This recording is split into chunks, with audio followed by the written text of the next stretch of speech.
नमो अरिहन्ताणां नमो सिद्धाणं नमो आयरीयाणां नमो उवज्झायाणां नमो लोये सवसाहुणां तीन भुवन में सार वीतराग विज्ञानता शिव स्वरूप शिवकार नमः त्रियोग समारिके। हम पढ़ रहे हैं श्री छेड़ाला जी, इसकी छेड़ालों में देखो छेड़ाला जी हम पढ़ रहे हैं ना, तो आपको ये समझ में आएगा कि ये अब समझ में आ रहा होगा कि किस प्रकार से जिनागम का सार इसमें सार गर्भित तरीके से बतलाया हुआ है। न सिर्फ सार बतलाया है, मूलभूत बातें बतलाई हैं, प्रयोजनभूत तथ्यों का इसमें ग्रहण है, बल्कि जिस विधि से यहाँ बतलाया गया है वो विधि बड़ी रुचिपूर्ण है, बड़ी वैज्ञानिक है, बड़ी साइकोलॉजिकल है। पहली ढाल में का वर्णन किया कि भाई जीव धर्म का धारण क्यों करे, हाँ, संसार के दुखों का कारण बतलाया, दुखों का कारण बतलाया वहां पे। फिर सम्यक दर्शन ज्ञान चारित्र की वहाँ चर्चा है, धर्म की चर्चा है, और एक क्रम है इसमें। तो उस क्रम बड़ा रुचिपूर्ण आपको आपको समझ में आ रहा होगा कि हाँ, किस प्रकार से जीव को मोक्ष मार्ग पे आगे बढ़ाया जा रहा है। तो हमारी चर्चा में जो जीव है अभी, जिसकी यहाँ कथा चल रही है, तास भ्रमण की है बहु कथा, वह जीव अब दूसरी प्रतिमाधारी है, लेकिन दीक्षा नहीं ले रहा है। यद्यपि श्रद्धान उसका है कि निर्गंतों का मार्ग ही श्रेष्ठ है, वीतरागता ही उपादेय है। ये सारे श्रद्धान उसके हैं, लेकिन फिर भी वो दीक्षा नहीं ले रहा है, वो घर में ही है। तो क्या कारण है कि वो दीक्षा नहीं ले रहा है? तो बड़ा आसान है, कोई भी चीज विवक्षा करना हो ना, तो कर्म की प्रकृति की अपेक्षा विवक्षा करना बड़ा आसान है। उसके तीसरी कषाय चौकड़ी का उदय है, इसलिए प्रत्याख्यानावरण के उदय के कारण वो दीक्षा नहीं ले रहा है। लेकिन यदि ऐसा ही है वास्तव में, तो फिर उसको धन कमाने का पुरुषार्थ नहीं करना चाहिए। लाभांतराय का क्षय होगा तो धन मिल जाएगा। इसलिए सब चीजें क्या है, कर्म पे नहीं डाल सकते हैं। इसलिए यदि हम कोई कार्य नहीं कर रहे हैं, तो दूसरों पर आरोपण करने के बजाय, कर्म भी दूसरे है ना, तो दूसरों पर आरोपण करने के बजाय स्वयं पर हम आरोपण लगाएं कि हमारी पुरुषार्थहीनता है इसलिए हमसे नहीं हो पा रहा है। तो अपने पुरुषार्थ को जगाने के अवसर मिलेंगे, वरना क्या है, कारण तो सदैव सदैव विद्यमान है, कर्म तो सदा भी, कर्म तो क्या है, सदैव विद्यमान है ना, कर्मण शरीर सदैव विद्यमान है। तो बोले कर्म है इसलिए हम मोक्ष नहीं जा पा रहे हैं, तो सदैव और अनादिकाल से है। तो इसलिए क्या है, दूसरों पर आरोपण करने के बजाय स्वयं पर करें कि हम, हमारी पुरुषार्थहीनता है इसलिए हम दीक्षा नहीं ले रहे हैं, हमारी पुरुषार्थहीनता है इसलिए धर्म के मार्ग पर हम आगे नहीं बढ़ रहे हैं। पुरुषार्थ ऐसा होगा तो ही जीव आगे, तो फिर आगे बढ़ने का वो पुरुषार्थ करेगा। नहीं नहीं, नहीं है उसका श्रद्धान ऐसा, तो दूसरों पर आरोपण करता रहेगा, वो कुछ उसका हल नहीं निकलेगा। तो यहाँ पे क्या कह रहे हैं, हमारी विवक्षा क्या चल रही है अभी, की दूसरी प्रतिमाधारी ये कर्म पे आरोपण नहीं कर रहा है अभी कि हमारी तीसरी कषाय चौकड़ी का उदय इसलिए हम दीक्षा नहीं ले रहे हैं। इसका आरोप ये क्या है, ये बोल रहा है कि मेरी पुरुषार्थहीनता है। क्यों पुरुषार्थहीनता? क्योंकि मुझे राग है, मुझे अपनी स्त्री से राग है, पुत्र से राग है, संसार से राग है, शरीर से राग है, भोगों से राग है, कुटुंबियों से, आजीविका से, धन मकान दुकान, जो जो भी मैंने बसाया है, चाहे अपना शरीर, अपना वस्त्र, थोड़े बहुत भोग जो मिले हैं मुझे, इन सबसे मुझे राग है। मोह मतलब राग के दर्शन मोह नहीं है, चारित्र मोह है, इसलिए ये दीक्षा नहीं ले रहा है। तो ये अपने आप को ये बोल रहा है कि मुझे राग है इसलिए मैं दीक्षा नहीं ले रहा हूँ। तो यहाँ पे फिर अब गुरु उनको उपदेश दे रहे हैं कि सुनो, जिनसे तुम्हें राग है उनका स्वरूप समझो और इनसे राग कम करो, इनसे विरक्ति के परिणाम होंगे, उदासीनता के परिणाम होंगे, तो ये दीक्षा लेगा जीव। इसलिए उनका स्वरूप यहाँ बतलाया जा रहा है। तो उसके अंतर्गत हमारी चल रही पांचवी ढाल, पांचवी ढाल में हमारा चल रहा है छंद नंबर 3, कि इनका स्वरूप बतलाया जा रहा है कि जिनसे आपको देखो, जिनसे जीव को राग है, जिसके कारण दीक्षा नहीं ले रहा है, उन वो संसार में अनित्य हैं, सदैव उसके साथ में नहीं रहने वाली है। एक ना एक दिन तो छूटेगी छूटेगी, कितना ही राग कर लें, एक ना एक दिन तो वो सामग्री जिनसे राग पाया जा रहा है छूटेगी ही। तो वो छूटे इसके पहले स्वयं छोड़ ले तो ज्यादा अच्छा है, वो छूटेगी तो बड़ी पीड़ा देगी। ये स्वयं छोड़ेगा तो इसको बड़ा हर्ष होगा कि मैंने छोड़ा है। तो ये अपन पढ़ते हैं, छंद नंबर 3 हमारा चल रहा है, इसमें अनित्य भावना का प्रकरण पढ़ते हैं इसको एक बार।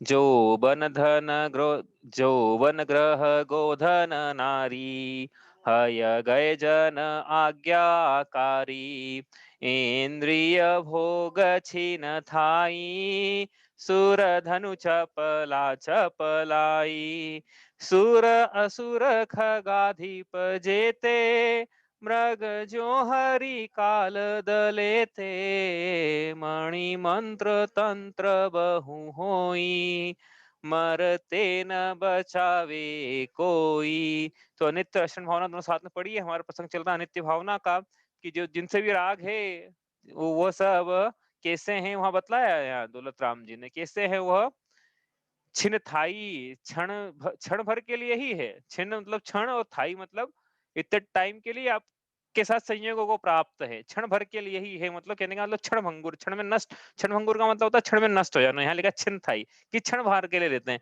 तो एक ही बात हुई ना कि क्षण भर के लिए रहते हैं मतलब क्षण भर के बाद नष्ट हो जाते हैं। हाँ, तो ये जितने भी लिखे हैं, यौवन, ग्रह, धन, पशुधन, स्त्री, पुत्र, घोड़े, हाथी, आज्ञाकारी नौकर और इंद्रियों के विषय भोग, यह सिर्फ क्षण भर के लिए ही हमारे साथ संयोगों को प्राप्त है। क्षण भर के बाद ये वैसे ही नष्ट हो जाते हैं, जिस प्रकार आसमान में बना इंद्रधनुष नष्ट हो जाता है। थोड़ी देर के लिए मनोहर जरूर लगे, लेकिन उसकी मनोहरता बस थोड़ी देर के लिए थी, उसके बाद तो वापस नष्ट हो गया। वैसे ही बिजली चमकी अंधेरी रात में, थोड़ी देर के लिए उजाला जरूर अपने को लगा, आभास हुआ कि वाह कितने सुखद उजाला हुआ है, लेकिन थोड़ी देर के लिए ही था। वो भी उजाला सुखद है कि नहीं वो अलग बात है, लेकिन थोड़ी देर के लिए, थोड़ी देर में क्या है, चपलाई, चपलाई मतलब चंचलता को प्राप्त है, वो क्षणिकता को प्राप्त है। तो उसी प्रकार जिस प्रकार इंद्रधनुष और बिजली चंचलता को प्राप्त है, उसी प्रकार जो जो भी हमने पढ़ा अभी तक, दूसरी ढाल में, तीसरी ढाल में, चौथी ढाल में, जहां जहां भी पर पदार्थों का स्वरूप बतलाया है यहाँ पे, जिनके आधार पर जीव मद कर रहा है, वह सब क्षण भंगुर है।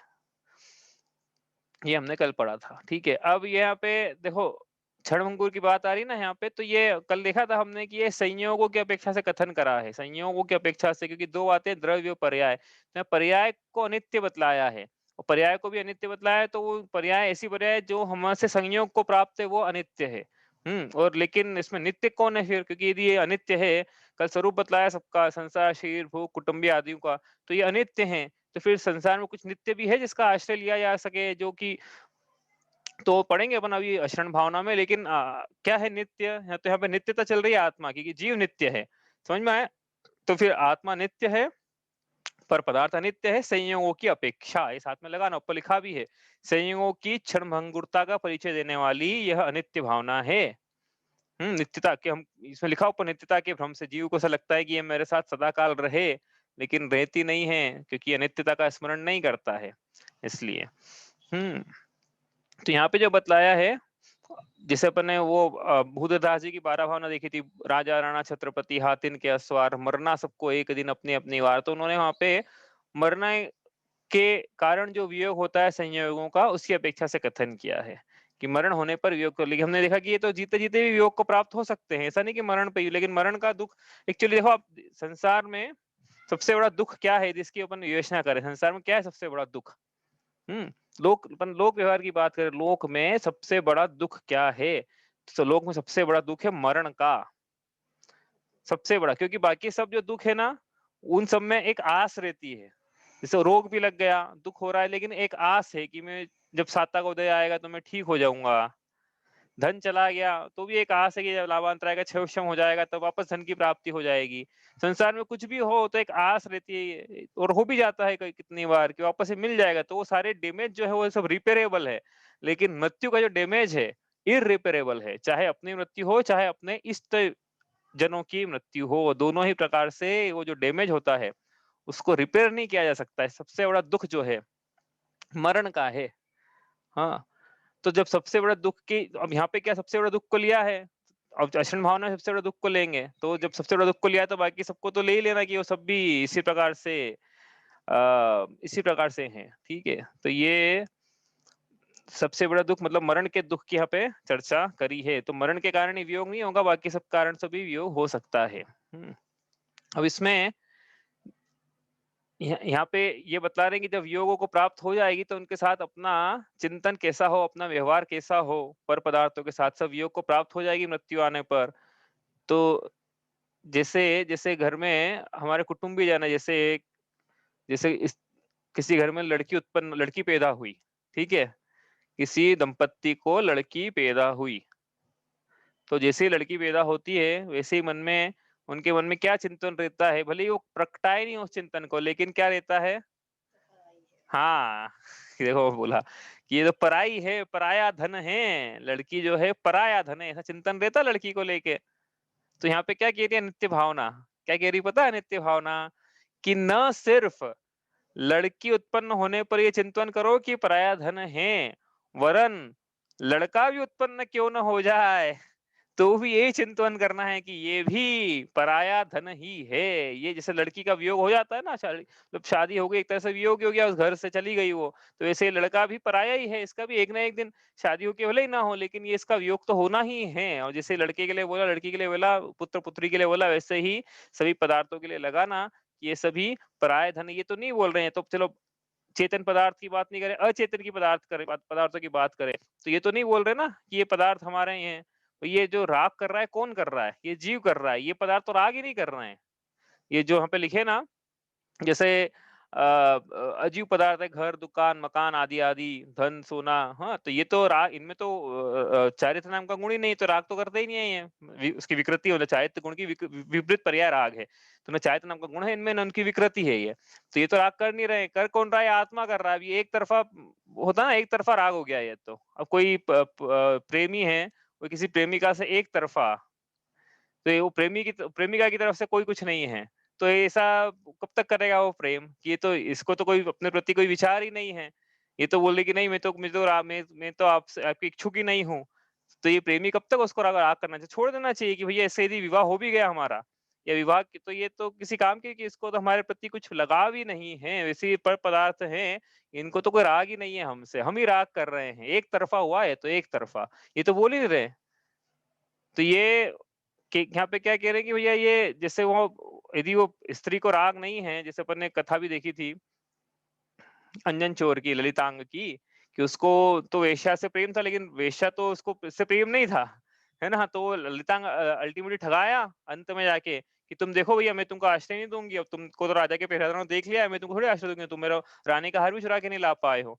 तो वो ठगा गया अंत में जाके ललितांग। हालांकि उसका तो अच्छा, वो अलग कहानी है, लेकिन वो ठगाया तो सही वहां पे उस प्रेम के बदले में। वैसे ही यहाँ पे भी पर वस्तु पर मोहित होकर हम पर वस्तु से ठगाए नहीं, वरना क्या होगा? ये तो एक तरफा हो जाएगा, वस्तु तो बोल नहीं रही है, हम ठगा गए। हम तो, हमको लगा था हमारी है, हमारी है, वस्तु तो कह नहीं रही कि मैं तुम्हारी हूँ, हम ही कह रहे हैं हमारी है, वो तो अनित्य।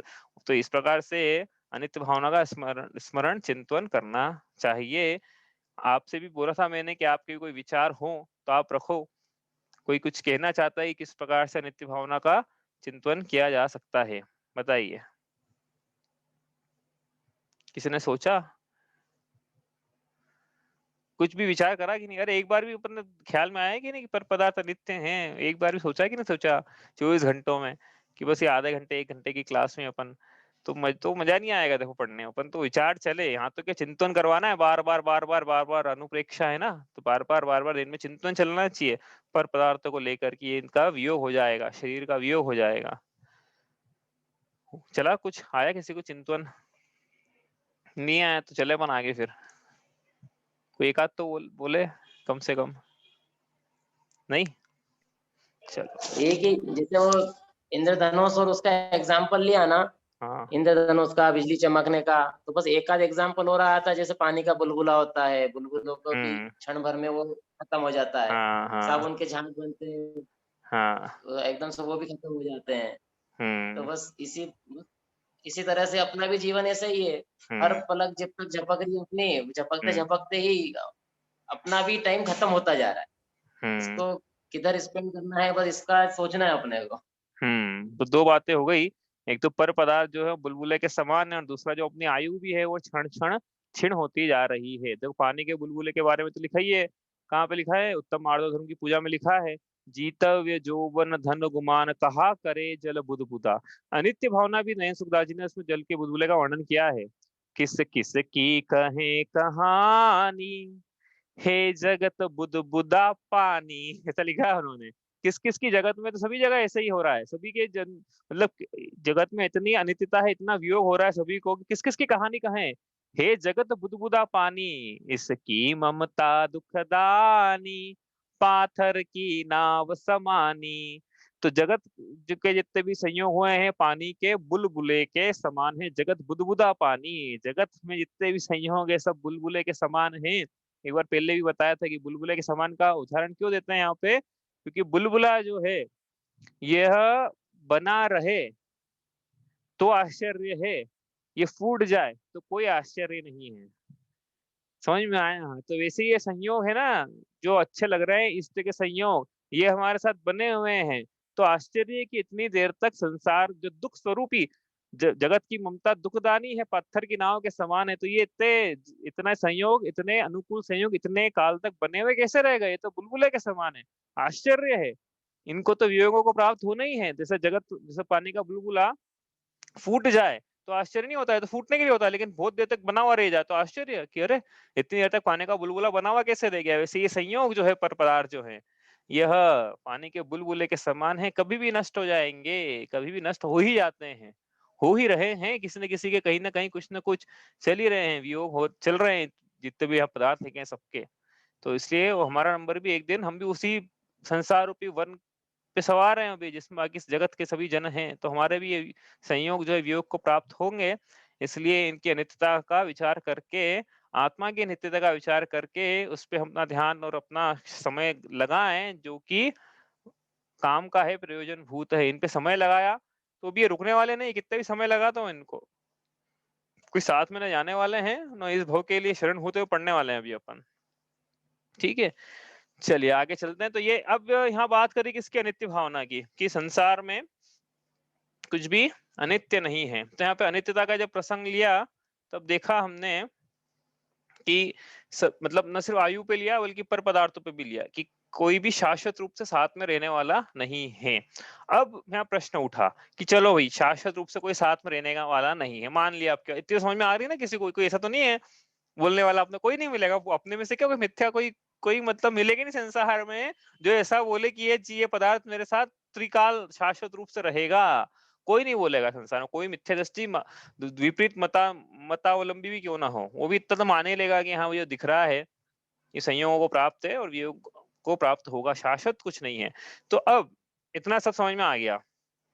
अब लेकिन यहाँ एक प्रश्न उठा कि चलो जब वियोग को प्राप्त होगा तब होगा, लेकिन जब तक संयोगों को प्राप्त है तब तक तो मुझे भोग लेने दो। जब तक ये धन गोधन नारी घोड़े आज्ञाकारी नौकर हाथी इंद्रियों के विषय भोग पिता भूप व मातुल नभ जो हो प्रता भूप मातुल नभ ज्ञानम पूजाम कुलम जातिम बलम रिद्धिम तपो वपु, और मैं सुखी दुखी में रंग कराओ मेरे धन ग्रह गोधन प्रभाव मेरे सुततीय मेरे सबल दीन जो जो भी संयोगों को प्राप्त है, धन समाज गज बाज राज, जर जब तक के लिए मुझे प्राप्त है तब तक तो मुझे भोगना। जब जब भी योग तो सभी का होगा, यहाँ से क्या विपरीत अर्थ में निकाल सकता है ना कोई? अच्छी अच्छी बताई आपने कि तो कि ये संयोग जो है योग को प्राप्त हो जाएंगे, तो फिर एक बात समझ में आ गई यहाँ से, विपरीत अर्थ कैसे निकालेगा जीव, कि जब तक के लिए संयोग हुआ तब तक खूब भर भर के इसको भोग लो, जब तक जले, जब रसगुल्ला खाने को मिले ना ऐसा खाओ कि पता है आगे खाने को नहीं मिलेगा।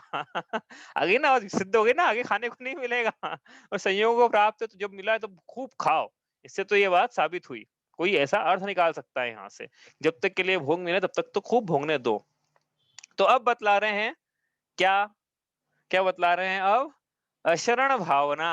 अब बताएंगे अशरण भावना की भैया जितने टाइम के लिए मिले हैं उतने टाइम के लिए भी शरणभूत नहीं है।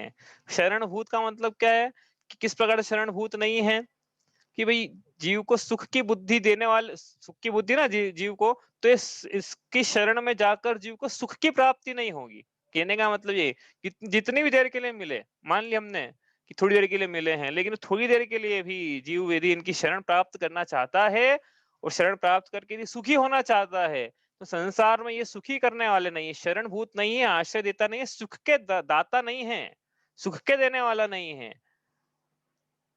सुख के दाता तो भगवान ही है ना, कहते भी नहीं भगवान दाता मोक्ष के दाता सुख के कौन है, भगवान है। तो ये तो नहीं है, तो बात पक्की है, भगवान भी कैसे अपन देखेंगे शरण अशरण भावना में। ठीक है, तो क्या कह रहे हैं यहाँ पे कि थोड़ी देर के लिए भी सुख के देने वाले नहीं है, इसलिए ये अशरण है। अशरण है, दुखों से नहीं बचा पाएंगे, कहने का मतलब शॉर्ट में ये है अशरण भावना में, कि यह जो पदार्थ है पर पदार्थ, कोई भी पर पदार्थ संसार में कोई भी ले, तीन लोक तीन काल में कोई सा भी पर पदार्थ है ये जीव को दुख से बचाने वाला नहीं है, ऐसा कह रहे हैं यहाँ पे। कोई में भी आप बोलोगे, आपने अरिहंत भगवान के लिए भी कह दिया, तो अपन देखते हैं अभी कितना कहा कितना नहीं कहा, लेकिन अभी तो स्थूल रूप से यही कहेंगे कि ये कुछ भी दुखों से बचाने वाला नहीं है। सबसे बड़ा दुख बतलाया अभी, क्या है सबसे बड़ा दुख? मरण का दुख है। मरण का दुख लगता है क्यों है वास्तव में? क्या है मरण में ऐसा? बताओ। मरण में ऐसा बताया अभी कि जो एक तो क्या इर्रिपेरेबल लॉस है ये। दूसरा क्या है कि ऐसा नहीं है कि कोई जीव मर रहा है अपनी नेचुरल डेथ 80-90 साल की होने के बाद में सहजता, मतलब जैसे हो गया ना, आयु का अंतिम निश्चय निकला और प्राण निकल गए जी उस शरीर में से, तो उस समय मान लो कोई छटपटाहट नहीं है, कोई बीमारी नहीं है, तो उसको दुख किस चीज का हो रहा है फिर? बताओ, दुख दुख किस बात का? फिर मरण का दुख बोलते हैं अपन बार बार बार मरने बार। मरने का दुःख इसलिए है कि उसको संसार शरीर भोगों में ममत्व का भाव पैदा हो गया। हम्म। इसलिए उसको मरने से डर लग रहा है। हाँ, उसको जो भी संयोग प्राप्त हुए हैं, जितने भी संयोग है, उनसे उसने राग स्थापित कर लिया। अब वो भोग छूट रहे हैं, तो उसको उनके छूटने का भय है, छूटने का दुख है। पर पदार्थों में अच्छे लगने के परिणाम को राग कहते हैं। तो उसको अच्छा लगने का परिणाम हो रहा है, और वो छूटते हुए दिख रहे हैं इसको कि छूट रहे हैं, छूट जाएंगे, छूट जाएंगे। मेरी स्त्री इतने साल तक साथ रही, 50 भी बना ली मैंने उसके साथ में, 70 भी, 80 भी 80 तो नहीं बोलूंगा, लेकिन 60 भी और 60 को बना ली मैंने उसके साथ में, लेकिन अब वो छूट रही है। मेरा पुत्र छूट रहा है, मेरा धन बनाया है, मेरे खून पसीने नहीं कमाए, सब छूट रहा है, तो छूटते हुए दिखता है उसको। तो वो मरण का दुख जो है, संयोगों से छूटने का भय दुख है वास्तव में। तो ये जो दुख यहाँ पे, जो अशरण भावना में जो दुख लिया है, वो मरण कहने का क्या मतलब है? यहाँ पे क्यों बतला रहे इतना सब कि जो अशरण भावना में दुख लिया है, वह मरण का दुख लिया है। मरण का दुख सबसे बड़ा है, सबसे बड़ा मरण का दुख है। हाँ, किसी मिथ्या दृष्टि के लिए तो है ही ना। तो उस दुख को ले लिया है, बाकी सारे दुख भी ले लेना है इसमें। अरे भाई, आलपिन कांटे चुभने से लेके मरण तक के सारे दुख ले लेना, कि किसी की भी संसार में शरण प्राप्त नहीं होगी, कांटा चुभने से लेके मरने तक कोई भी नहीं आने वाला है बचाने वाला। ये बता रही है अशरण भावना, कोई भी नहीं आएगा, कोई भी संसार में शरण भूत नहीं है जो दुखों से बचा ले। ठीक है, पढ़ते हैं अपन इसको एक बार वापस से। सुर असुर खगाधिप जेते, मृग जो हरि काल दलेते, मणि मंत्र तंत्र बहु होई, मरते न बचावे कोई। अब जीव मरने वाला है, तो क्या उसको किसी की शरण प्राप्त हो जाएगी जो उसको मरने से बचा ले, संसार के सबसे बड़े दुख से बचा ले? तो यहाँ कह रहे हैं देखो, सुर, सुर का मतलब लेना यहाँ पे ऊपर का सुर, ऊपर के सुर का राजा। हाँ, मतलब वैमानिक देवों के इंद्र ले लेना या अहमेंद्र भी ले लेना, ठीक है। असुर मतलब पहले लिया था ऊर्ध्वलोक, अब असुर मतलब अधोलोक। असुर कहाँ पाए जाते हैं? भवनवासी देव है ना। असुर, असुर बोला ना, असुरेंद्र, तो जहां जहां भी असुर लिखा वहां भवनवासी देव मतलब अधोलोक के राजा, ऐसा लेना है वहां पे, ठीक है। असुरेंद्र, असुर भवनवासी देवों का एक प्रकार होता है असुर, ठीक है। तो सुर लिया, असुर लिया। सुर मतलब वैमानिक देवों के इंद्र भी, इंद्र इंद्र लेना तो इंद्र की सारी प्रजा भी आ गई उसमें। असुरेंद्र लेना, असुरेंद्र लिया तो भवनवासी सारे देव, उनकी प्रजा इंद्र सहित आ गई, सब आ गए, ठीक है। दो हो गए, ऊर्ध्वलोक अधोलोक। अब यह लेगा खगादीप, तो मध्य लोक में, मध्य लोक में यहाँ खग, खग खगादीप लिखा है। ख का मतलब होता है, ख लिखा है ना, ख का मतलब होता है आकाश, और ग का मतलब होता है गमन करना। तो खग, खग मतलब हुआ जो आकाश में गमन करे, तो आकाश में गमन करना खग, पक्षी होगा मतलब ये तो पक्षी लेना है, यानी पक्षी मत लेना, वो भी ले लेना, लेकिन वो नहीं लिखा है इन्होंने यहाँ पे, खगादीप लिखा है, ठीक है। तो खगादीप का मतलब यहाँ पे क्या है कि आकाश में विचरण करने वाले। मध्यलोक में ऐसे कौन है जो आकाश में विचरण करते हैं, जो श्रेष्ठ हैं, मतलब विद्याधर मनुष्य, वो लेना है यहाँ पे, ठीक है। आप चाहो तो कुछ और भी ले लो भाई, ऐसा कुछ नहीं कि यही लेना है। यहाँ पे क्या लिखा है, जैसे खगेंद्र लिखा है यहाँ पे, गरुड़ मतलब तिर्यंचों के हिसाब से उन्होंने लिखा है। आपको जो मतलब जो आकाश में विचरण करते हैं और जो अच्छे हैं, उत्कृष्ट हैं, तो अपन ने विद्याधर देव लिए हैं यहाँ पे। आप कुछ भी अपने हिसाब से विवक्षा कर सकते हो इसकी। तो तीनों लोग हो गए इसमें, ऊर्ध्वलोक के राजा, अधोलोक के राजा, और मध्यलोक में भी कौन लिए? विद्याधर। और क्या लिखा है कि ये जो हैं जेते, मतलब जितने भी हैं ये, जितने सब ले लेना ऊपर, उधर लोग, मध्य लोग, ऊर्ध्वलोक के जितने भी है सब, श्रेष्ठ से श्रेष्ठ व्यक्ति, पंच संगी पंचेंद्रिय सब ले लेना। तो लेके करना क्या लेकिन, कि यह जितने भी हैं, जिस प्रकार, उन्होंने उदाहरण पहले लिखा है यहाँ पे कि जिस प्रकार मृग मतलब हिरण को, हरि मतलब शेर, दलेते नाश कर देता है, उसी प्रकार जितने भी लिए हैं इनको काल जो है इनका नाश कर देता है, ये लिखा है यहाँ पे, ठीक है। जो जिस प्रकार मृग मतलब हिरण, हरि मतलब शेर, जिस प्रकार शेर मृग को दलेते नाश कर देता है, ठीक उसी प्रकार सुर असुर खगादेव जितने भी हैं उनको काल दलेते, उनका कौन नाश कर देता है? काल नाश कर देता है। काल कौन है? ये काल ऐसी कोई भावना या विचार या श्रद्धा मत रखना कि कोई काल नाम का व्यक्ति है, यमराज नाम का व्यक्ति है, चित्रगुप्त नाम का है, वो आएगा और पता नहीं क्या क्या करेगा और सब, ये सब कुछ नहीं होता है भैया। हाँ, कोई यमराज कुछ नहीं है। कोई भले ही लिखा रहे शास्त्रों में कहीं लिखा मिल जाए तो वहां पे दूसरी मान्यता जैसे मानते हैं वैसा लिखा हुआ है, अपने कोई यमराज वगैरह कुछ नहीं होता है, तो आयु का निश्चय निकला और अपना कोई ऑटोमेटिक व्यवस्था चल रही है, किसी तीसरे का इंटरवेंशन की जरूरत क्या है? ऑटोमेटिक व्यवस्था चल रही है, तीसरे के इंटरवेंशन की जरूरत ही नहीं है यहाँ पे। तो काल का मतलब कोई यमराज है ऐसा नहीं, वो तो जो काल आएगा, आयु का अंतिम निषेक झरने का जो काल है वही काल लेना है यहाँ पे, मतलब मृत्यु, ठीक है।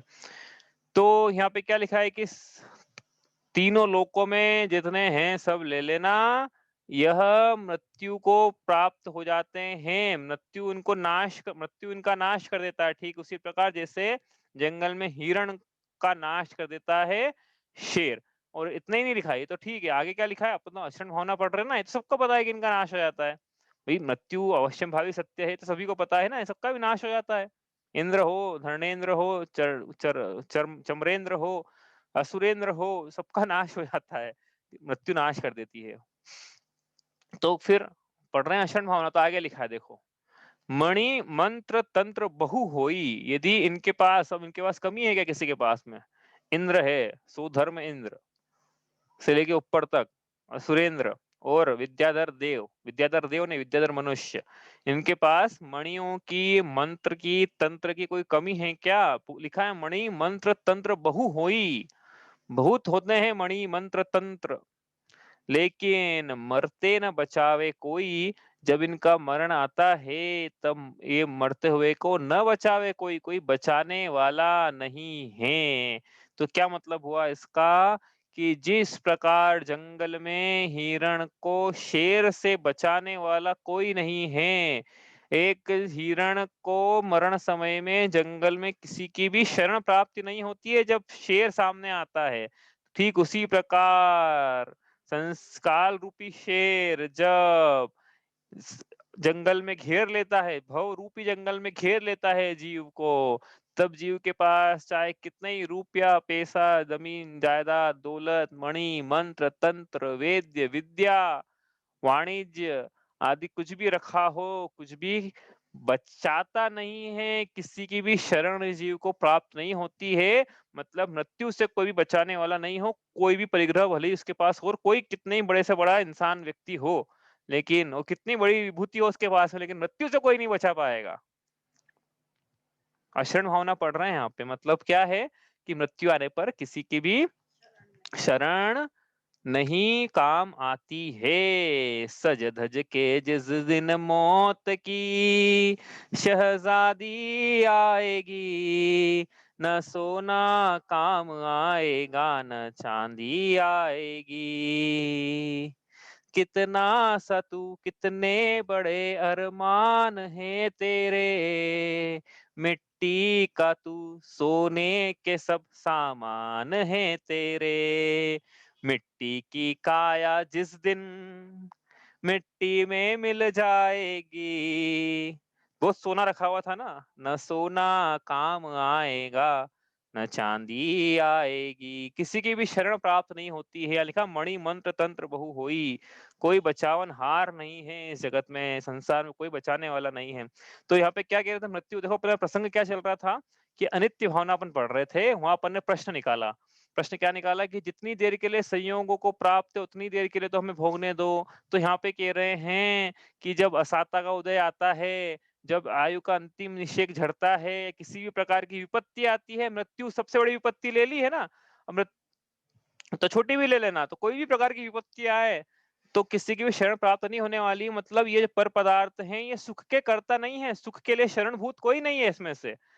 मृत्यु नाम के दुख से नहीं बचा पाया। जब ये इतना बड़ा दुख था तो एक आध तो बचा लेता कि छोटा मोटा तो हम निपट लेंगे, बड़े से तो आप बचाओ हमको, कोई नहीं बचा पाया। छोटे से भी कोई नहीं बचा पाएगा, नहीं बचा पाता है। इसलिए संसार में कोई पदार्थ, कोई भी संयोग जो है जिसके कारण यह जीव दीक्षा नहीं ले रहा है, वह सब संयोग दुख में काम आने वाले नहीं हैं। ये शिक्षा यहाँ पे मिल रही है। क्यों नहीं ले रहा है? ये कि इसकी सुख बुद्धि ना पर पदार्थों में अच्छा लगने का परिणाम है। इसको अच्छा लगने का मतलब इसमें अनुकूलता है उसको। हाँ, तो यहाँ पे कह रहे हैं कि भैया जब विपत्ति आएगी तब कहाँ जाएंगे? कोई एक भी बचाने वाला नहीं आएगा, एक भी बचाता नहीं है। हाँ, सुई चुभने से लेके आगे तक सब लेना है इसमें। तो अपन भूदेवदास जी ने जो लिखा अपन देखते हैं, क्या लिखा उन्होंने? दल बल देवी देवता मात पिता परिवार, मरती वीरिया जीव को न राखन हार किसी का, को न राखन हार। कितने जीव के पास क्या हो? लिखा मणि मंत्र तंत्र। उन्होंने क्या लिखा?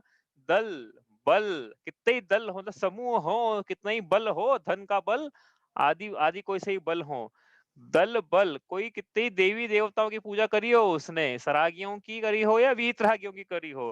हाँ, या वीतरागियों को कैसे कहा अपन देखेंगे, कैसे कहा तो आप बोलोगे फिर क्या मतलब, देखेंगे अपन। लेकिन किसी भी कोई भी देवी देवता हो, दल बल देवी देवता और माता पिता परिवार, कोई भी हो, माता पिता लेना, वैद्य लेना, नौकर चाकर सब ले लेना। क्या है ये, क्यों लेना है सब? कि मरती वीरिया जीव को, जो जीव मरणासन्न हो, मरने वाला हो, उसको कोई न राखनहार, कोई राखनहार मतलब रक्षा करने वाला कोई नहीं है, उसका कोई नहीं रक्षा कर सकता है। मतलब जब मृत्यु आती है तब कोई भी रक्षा करने वाला नहीं है। बार बार आपको ये समझ में देखो, इसमें ये बात सिर्फ ये नहीं लेना है इसमें कि मृत्यु है तो जो लिखा है मृत्यु के लिए लिखा है, लेकिन सिर्फ मृत्यु ही नहीं लेना है, इसमें संसार के समस्त दुख लेना, कोई बचाने वाला नहीं है उन दुखों से। कहने का मतलब तो यहाँ पे ये निकालना है, मृत्यु सबसे बड़ा दुख लगता है, इसलिए मृत्यु को लेकर कथन किए गए हैं। लेकिन संसार में किसी भी प्रकार के दुख से कोई दूसरा बचाने वाला नहीं है। स्वयं को अपने स्वयं किए जो कर्म शुभाशुभ फल निश्चय ही वे देते, करे आप फल दे अन्य तो स्वयं किए निष्फल होते। कि अपने ही कर्म फल देते हैं जीव को, तो दूसरा उसमें इंटरफेयर नहीं करेगा। वो तो जो जिसने जैसी जैसी करनी वैसी भरनी, जिसने जो किया है उसको वैसा भुगतना ही है, कोई बचाने वाला नहीं है। तो यहाँ पे क्या प्रेरणा दे रहे हैं कि भैया जिनमें जिन चक्करों में हम पड़े हुए हैं, जो सुख के करता नहीं है, बचाने वाले नहीं है दुखों से। उदाहरण के लिए इसको ऐसा लगता है मेरा बहुत बड़ा घर है, बहुत बड़ा, मैं इतने बड़े महल को, भाई बड़े किस्मत वालों को मिलता है ऐसा। हाँ, अब क्या किस्मत वालों को मिलता है बहुत ही दुर्लभ बहाना में देखेंगे क्या दुर्लभ है और क्या सुलभ है। लेकिन इसको ऐसा लगता है यदि कि बड़ा इतना बड़ा घर है, मैं कैसे छोड़ू उसको, महल है ना मेरा इतना बड़ा। तो यहाँ पे प्रश्न पूछते हैं उनसे कि अच्छा एक बात बताओ, क्या यह घर तुम्हारे साथ शाश्वत रहेगा? पहला प्रश्न। तो उसका उत्तर नहीं रहेगा, मतलब घर का संयोग मुझसे अनित्य है। अच्छा, जब तक नित्य तब तक तो मुझे घर में रहने दो, जब तक के लिए है नित्य, मतलब जब तक के लिए संयोग तब तक के लिए रहने दो। फिर पूछ रहे हैं कि अच्छा एक बात बताओ कि इस घर में ऐसा कौन सा कोना बनाया है तुमने जो मृत्यु आने पर तुम्हें मृत्यु से बचा लेगा? क्या कोट किले रखवारे, क्या मात पिता परवारे, ऐसा कौन सा कोट है, किला है, कौन सी तुमने परकोटा बनाया है जो मृत्यु से बचा लेगा? मतलब मृत्यु आने पर घर के किसी भी कोने में छुप जाना लेकिन मृत्यु से कोई नहीं बचाने वाला है। ऐसा लगाना उसमें किसमें, जिससे भी जीव को राग है और ये दीक्षा नहीं ले रहा। अपन ने घर में लगाया है, दो ही भावना पड़ी है अपन ने, अनित्य क्षण सब में लगाना, एक तो जितनी 12 भावना सब घर में लगा सकते हो आप, अपन ने दो ही पड़ी, दो में लगाई है, वो भी घर में लगाई है, सब में लगाना है। स्त्री में, पुत्र में, संसार, शरीर, भोग, सभी में ये बार दो प्रकार की भावना हर एक में लगाना है। किसकी शरण प्राप्त होगी बताओ? दुख आएगा, कौन से भोग वो दुख से बचा लेंगे? हाँ, जिसके कारण ये जीव दीक्षा नहीं ले रहा है, जिसमें इसको राग है। ये शरीर में, शरीर बचा लेगा क्या दुखों से? मरण से बचा लेगा कि शरीर हमेशा साथ जाएगा? ऐसा भी नहीं है। तो ये यहाँ पे ये कह रहे हैं कि अशरण भावना में किसी की भी शरण प्राप्त नहीं होती है। किसकी प्राप्त आपको विचार करना है थोड़ा-सा कि ऐसा क्या हमको संसार में क्या शरणभूत लगता है? तो फिर किसी की भी प्राप्त नहीं होती है तो क्या कुछ भी नहीं है कि संसार में शरणभूत, तो किसके पास जाएँ हम? अपने दुःख लेके कि ये हमें आश्रय देगा। तो उपचार से ऐसा कहते हैं कि पंच परमेष्टि शरणभूत है। लेकिन उपचार से कह रहे हैं वो भी। पंच परमेष्टि की शरण में जाने के बाद ऐसा नहीं कि वियोग नहीं होंगे, शरीर नहीं छूटेगा। लेकिन फिर भी जाने के लिए कह रहे हैं कि नहीं वो एक अपेक्षा से, लेकिन वो शरणभूत है, वो अपेक्षा देखेंगे अपन कल। लेकिन वास्तव में तो निश्चय से ये कह रहे हैं कि जिस प्रकार आत्मा नित्य है, उसी प्रकार आत्मा ही शरणभूत है। इस संसार में जीव को अपनी आत्मा के अलावा कोई शरणभूत नहीं है। मतलब कई पर पदार्थ से इसको सुखों की प्राप्ति नहीं होने वाली है। कई पर पदार्थों से इसको लेश मात्र भी सुख नहीं है। सिर्फ आत्मा का ग्रहण करके, आत्मा को शरणभूत, आत्मा की शरण में जाकर ही इसको सुख की प्राप्ति होगी। इसलिए देखो दोनों तरफ से निर्णय करना है, वरना क्या है डिप्रेशन में चले जाए जीव। वो कहा ना, जिमी ज्वलन पवन के लागे, तो तेज हवा का झोंका तो अग्नि बुझ गई वो उल्टा। तो ऐसा नहीं हो जाए। तो क्या है, दोनों प्रकार से विवेचन है कि देखो ये नित्य है, ये अनित्य है, तो ये नित्य है। उसी प्रकार ये सब अशरण भूत हैं। जो जो भी संसार शरीर होगा वो दिख रहा है हमारे चारों तरफ, ये सब अशरण भूत है। तो शरण भूत कौन है फिर? मेरा आत्मा ही मेरे लिए शरण भूत है। इसलिए जीव क्या करे? अपनी आत्मा की शरण को प्राप्त करे। पर द्रव्यों से भिन्न मेरी सुख स्वभावी आत्मा ही उपादेय है। ऐसा न सिर्फ उसको भाषित हो, न सिर्फ ज्ञान में आए, बल्कि अपनी आत्मा में ही हो, भली भांति निमग्न हो जाए। ऐसा यहाँ पे शिक्षा दे रहे हैं अशरण भावना में कि बाकी सब किसी की शरण नहीं है, आत्मा ही शरणभूत है। आगे और पढ़ेंगे इसको, अभी तो शुरुआत हुई है इसकी। कल और देखेंगे इसको। आप भी विचार करना कि और किस प्रकार से इसमें विचार किया जा सकता है। कोई प्रश्न है किसी का? चलिए इतना ही करते हैं। स्याद्वादने षट द्रव्य गुण परयाय और प्रमाण का, जड़ कर्म चेतन बंध का, अरु कर्म के अवसान का, कह कर स्वरूप यथार्थ जग का, जो किया उपकार है, उसके लिए जिन वाणी माँ को वंदना शत बार है, वंदना शत बार है।